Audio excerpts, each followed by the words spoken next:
Hello everyone, स्वागत है आप सभी का आज के सेशन में। मेरा नाम है डॉक्टर अवनिंद्र और गोल्ड क्लासेस के इस नए वीडियो में आप सभी का स्वागत है, जिसमें हम लोग कम्युनिकेशन स्किल 2 का फिर से एक नया सिलेबस लेकर के आए हुए हैं, जो कि 2023 में इस साल का एकदम लेटेस्ट सिलेबस होगा। आज से हम लोग सारी चीजों को 1 बाय 1 कवर करेंगे, चीजों को समझेंगे। तो ये देखिए सिलेबस वीडियो पूरे अंत तक देखिएगा, क्योंकि ये चीजें आपको ध्यान में रखनी होती हैं, क्योंकि यही आपको पूरे सेमेस्टर में पढ़ना है। कम्युनिकेशन स्किल का लेटेस्ट जो सिलेबस है, इसके अकॉर्डिंग जो पहला यूनिट है, इसके अंदर आपको दिया गया है कि फंक्शनल ग्रामर कवर करना है। तो फंक्शनल ग्रामर के अंदर आपको जो पहला टॉपिक कवर करना है वो है प्रेपोजिशन। प्रेपोजिशंस पे क्वेश्चंस पूछे जाएंगे। नेक्स्ट क्वेश्चन आपसे पूछे जाएंगे, आपको यहां से दिया गया है कि फ्रेमिंग क्वेश्चंस पे प्रश्न कैसे बनाया जाए, और कंजंक्शंस क्या होते हैं, जैसे एंड एज वेल एज, इन सारी चीजों का प्रयोग कहाँ पे करें, और टेंसेस होते हैं। इसके लिए मैं कम से कम 16 वीडियो आपके लिए बनाने वाला हूं, जो कि 16 पीरियड यानी कि 16 लेक्चर के हो जाएंगे। और स्टूडेंट्स ध्यान रखिए, चैनल से जुड़े रहिए, दोस्तों को जरूर शेयर करिए, क्योंकि यहां से आपको सारी चीजें फ्री ऑफ कॉस्ट कंप्लीट जानकारी दी जाती हैं। यहाँ पे ध्यान दीजिएगा। और हम बात करते हैं कि ये जो यूनिट 1 है ना, इट विल कम, अब ये जो है ना, ये fill in the blanks form में आता है। किसमें? मतलब fill in the blanks form में। इसमें आप कोई भी पन्ना भरने वाली कोई चीज नहीं है, जो आप समझ रहे हो। यहाँ पे टोटल आपको फिल इन द ब्लैंक्स है, खाली स्थान में आपको आंसर भरना रहता है। एक शब्द का आंसर है। ये 4-4 नंबर के सभी प्रश्न होने वाले हैं, यानी 4 का प्रीपोजिशन, 4 का फ्रेमिंग क्वेश्चन, 4 का आपका कंजंक्शन और 4 नंबर का टेंसेस। ये आपके परीक्षा में आने वाला है। ध्यान दीजिए, आपको चैनल का जो भी डिटेल दिया गया डिस्क्रिप्शन में, आप लोग टेलीग्राम जरूर ज्वाइन कर लें, सारे पीडीएफ आपको वहां पे मिल जाएंगे। यूनिट 2 जो है ये रीडिंग स्किल का होने वाला है। तो रीडिंग स्किल आपके लिए बहुत ही इंपॉर्टेंट है, और यहाँ पे 16 लेक्चर्स इसके लिए भी होंगे डिसाइड। इसमें क्वेश्चंस परीक्षा में क्या पूछता है? अनसीन पैसेज पूछता है, आपका इंग्लिश में समझ कैसा है ये जानने के लिए।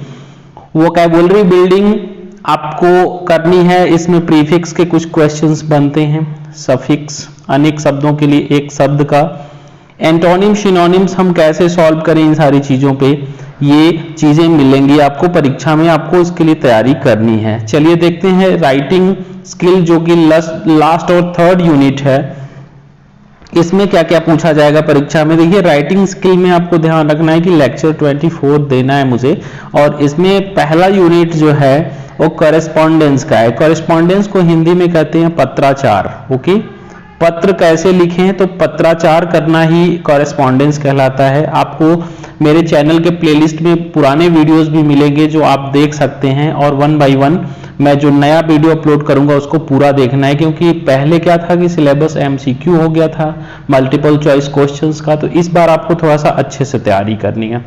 लेटर राइटिंग में आपको बिजनेस लेटर लिखना आना चाहिए, है ना, और ऑफिशियल लेटर्स हम कैसे लिखें ये भी हमें सीखना है।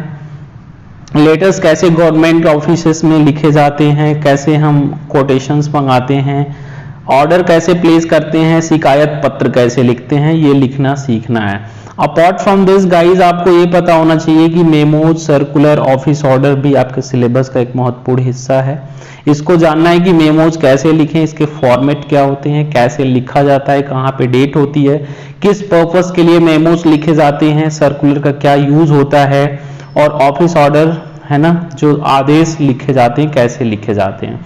अपार्ट फ्रॉम दिस सबसे इंपॉर्टेंट क्वेश्चन यहाँ पे ये दिया गया है गाइज, वो होता है agenda and minutes of meeting. जैसे देखो, एक मीटिंग एक संस्था में या किसी बड़े ऑर्गेनाइजेशन में मीटिंग हमेशा रेगुलर बेसिस पे होता है, जिसमें 4-6 लोग बैठ करके एक साथ मीटिंग वगैरह करते हैं, जिससे उस संस्था को आगे बढ़ाने के लिए कुछ नए निर्णय लिए जाते हैं। सभी लोग अपने विचार व्यक्त करते हैं, कौन से लूप होल्स हैं, कौन कौन सी शॉर्ट कमिंग्स हैं, कमियां खामियां रह गई हैं, उस पे मुद्दों पे विचार करके उस कंपनी या ऑर्गेनाइजेशन को आगे बढ़ाने के लिए मीटिंग में जो चीजें, जिन मुद्दों पे बात होती है, उसे एजेंडा कहते हैं।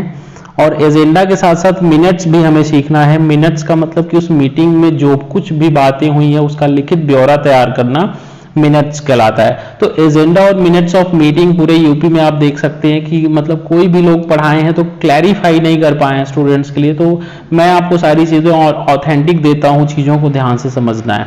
Apart from this we have report writing at last, और हमें क्या करना है, रिपोर्ट राइटिंग भी सीखना है। रिपोर्ट क्या होता है जैसे किसी भी घटना या जानकारी का एक लिखित विवरण तैयार करना, जैसे कि सपोज समथिंग वेंट रॉन्ग या कुछ ऐसी हैपनिंग घटना हुई, उसका आप आंखों देखा हाल देखे हैं, उसका एक लिखित ब्यौरा तैयार करेंगे जो ऑफिस रिकॉर्ड के लिए भविष्य में वो दस्तावेजों में रखा जाए, उसके लिए एक रिपोर्ट तैयार करके रखा जाता है, उसको कैसे लिखें ये सिखाया जाएगा।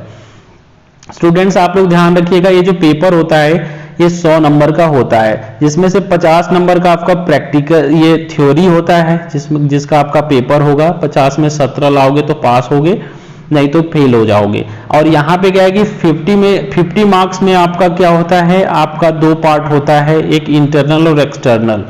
तो इंटरनल आपका 30 नंबर का आपके कॉलेज वाले देते हैं, मतलब सेशनल मार्क्स आपको यहाँ से मिलेगा टीचर द्वारा, और 20 नंबर का आपको बाहरी एक वाइवा एग्जाम होगा वो होता है, यानी टोटल 100 नंबर का आपका ये सीन होने वाला है। तो आपको क्या करना है, प्रैक्टिकल का भी तैयार करना है। प्रैक्टिकल भी मैं आपको हर चीजें बताने वाला हूं, आप लोग चैनल पे बस बने रहिए। यहाँ पे आपको मैं सिखाऊंगा डिबेट क्या होते हैं। इसका देखो परीक्षा तो नहीं होता है, लेकिन वाइवा एग्जाम के लिए ये सारी चीजें तैयार करनी पड़ेंगी। वाइवा में अगर आपसे पूछा जाए कि डिबेट में भाग लेना कैसे होता है, फिर टेलीफोनिक कन्वर्सेशन, फोन पे हम कौन कौन से जनरल एटिकेट्स अपनाते हैं, है ना, कौन कौन सा फोन करते समय, रिसीव करते समय हमें क्या क्या चीजें समझनी होती हैं, तो ये अंग्रेजी में बोलने से संबंधित यहाँ पर निर्देश हैं। रिक्वेस्टिंग कैसे रिक्वेस्ट करें और रिक्वेस्ट का रिस्पॉन्ड कैसे करें, कॉन्ग्रेचुलेट किसी को कैसे करें, बधाई वगैरह कैसे दिया जाता है, ये सब चीजें यहाँ दी गई हैं। और भी देखो 6 नंबर पे प्रैक्टिकल ये दिया गया है कि भाई कैसे हम किसी को सहानुभूति दिखाएं, किसी के दुख में कैसे सहानुभूति व्यक्त करें, शोक व्यक्त कैसे करें, क्योंकि हमारे लाइफ में अच्छे बुरे हर दिन आते हैं। तो अगर आप किसी के लिए शोक व्यक्त करना चाहते हैं, somebody is dead, somebody has passed away, तो उस केस में आपको कैसे शब्द इस्तेमाल करने चाहिए, क्वेश्चंस कैसे पूछते हैं, विनम्र उत्तर कैसे देते हैं, ये सब सिखाया जाएगा। कैसे हम माफी मांगते हैं, माफ करते कैसे हैं, किसी की शिकायत कैसे करें, वार्निंग किसी को कैसे दें, कैसे किसी से कोई जानकारी प्राप्त की जाती है, किसी को अनुमति दिया कैसे जाता है, लिया कैसे जाता है, अंग्रेजी में कुछ वाक्य आपको बताए जाएंगे, कैसे हम अपने विचार व्यक्त करते हैं। तो this is what we have to learn throughout the semester. इस सेमेस्टर के अंत तक, by the end of the semester you must know what are the contents there, और आपको सारी चीजें समझनी है। मेरा नंबर आपको स्क्रीन पे पीडीएफ में भी दिख रहा है, आप इसे जरूर इस नंबर पे कॉल करके आपको सारी चीजें जानकारी ले लेनी है। अगर कोर्स ज्वाइन करने से संबंधित अगर कोई दिक्कत है तो आप हमको जरूर कॉल करें, और आपको कोई भी डाउट है, कोई क्वेरीज लेनी है तो आप दिए गए 2 नंबर पे आप कहीं पे भी कॉल करके पूछ सकते हैं। उम्मीद करता हूं कि आपका ये जो सिलेबस रिव्यू है आपको समझ में आया होगा, और अगले दिन से हम लोग पर डे अब यूनिट 1 से अपनी पढ़ाई शुरू करेंगे। यूनिट 1 जो कि ग्रामर का है, कल से आपको डेली एक वीडियो मिलने वाला है। हम लोग कल के क्लास में प्रेपोजिशंस के क्वेश्चन सॉल्व करेंगे। आपको करना कुछ नहीं है, डेली इसके साथ जुड़े रहना है। Thank you so much for watching this video guys. उम्मीद करता हूं कि आप अगले वीडियो में फिर से मिलेंगे, और चलते हैं फिर अगले सेशन में मिलते हैं। Thank you so much for joining.